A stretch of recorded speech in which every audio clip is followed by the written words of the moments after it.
most often, the piece that goes missing on chromosome 22 is a new genetic change. It's never occurred before in the family, and the change occurs before conception. That is, before the pregnancy even exists. So it's a no-fault condition. It just happens. And it's partly because of how the human genome is built that this condition, this piece goes missing in many, many, many unrelated families all around the world, regardless of their ethnic background or intellectual level or anything else.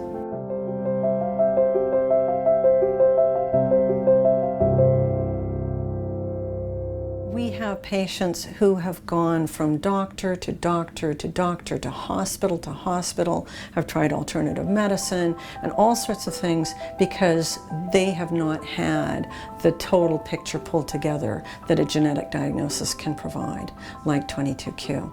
And what we're able to do for that person is to talk with them and talk with their family and explain that all of the health problems that they've had and some of the learning difficulties and other things that they've had during their life is all due to this one piece being missing on chromosome 22. So that's been transformational for many of our families. And then what we're able to do is preventive care, because what people need once they're diagnosed with 22q, we have a certain set of blood tests that we want to do. We want to monitor their thyroid, their calcium level, and we recommend vitamin D, just regular vitamin D supplements and calcium supplements for all of our patients, because that's such a common association. And what we're doing there, potentially, is preventing fatigue and movement disorders and even seizures.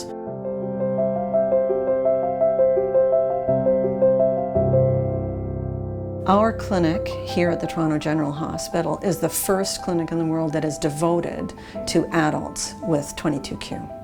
And what this means is that we have a transition clinic. We're partnered with the Hospital for Sick Children, or Sick Kids Hospital, and so the big clinic that they have there for babies and children and adolescents with 22q, we bring people over here. So we want to have a smooth transition for everybody coming into adulthood. We also are very much closely partnered with the Adult Congenital Cardiac Centre.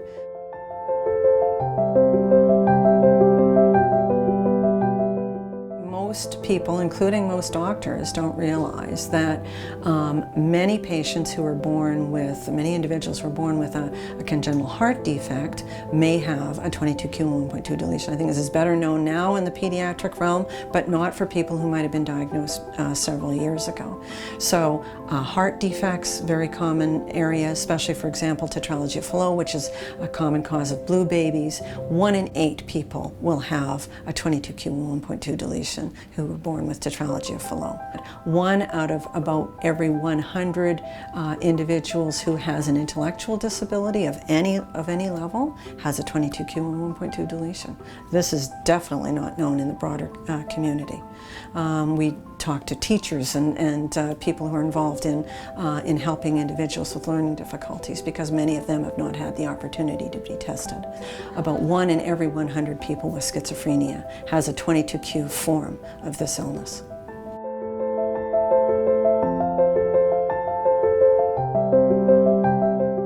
We want to treat the whole person and their family. So we have social workers on staff, we have a dietitian, we have doctors who are specialized in this condition, and what we want to be able to do is we want to provide all of the services that the patient and the family need right here at this one clinic, so they're not traipsing off all over the place.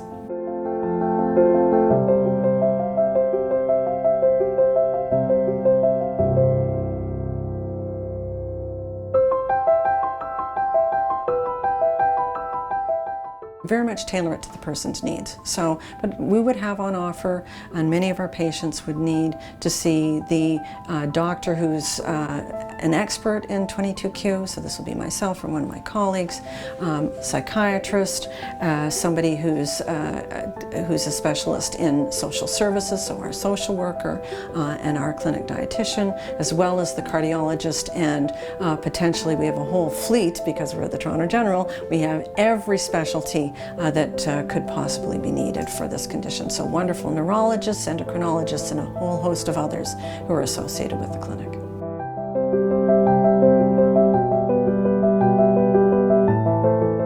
It shows the hope of genetic studies and learning more about basic genetics, because that's the way that we're going to understand more about the mechanism of common illnesses in the general community, like learning difficulties and like schizophrenia, even if they don't have a 22q deletion.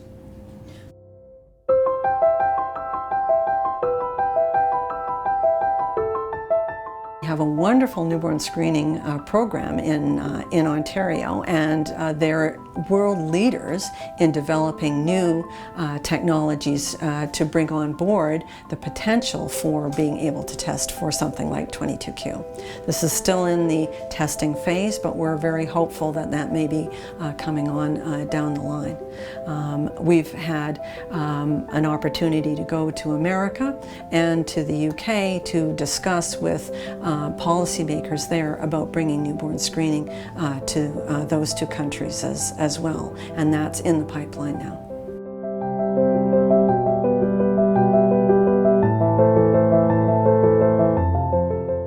What we're doing is we're part of an international consortium to try and understand the root cause of how this deletion, this piece missing, ever happens in the first place to unsuspecting families.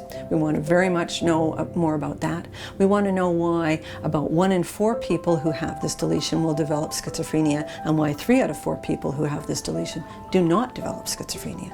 We want to know why about 4 in 10 will develop will be born with a heart defect, a congenital heart defect, and why the other 6 out of 10 are not born with a heart defect. These are fundamental questions about heart development, about brain development, that understanding more about this seemingly rare condition can help us in the broader general population.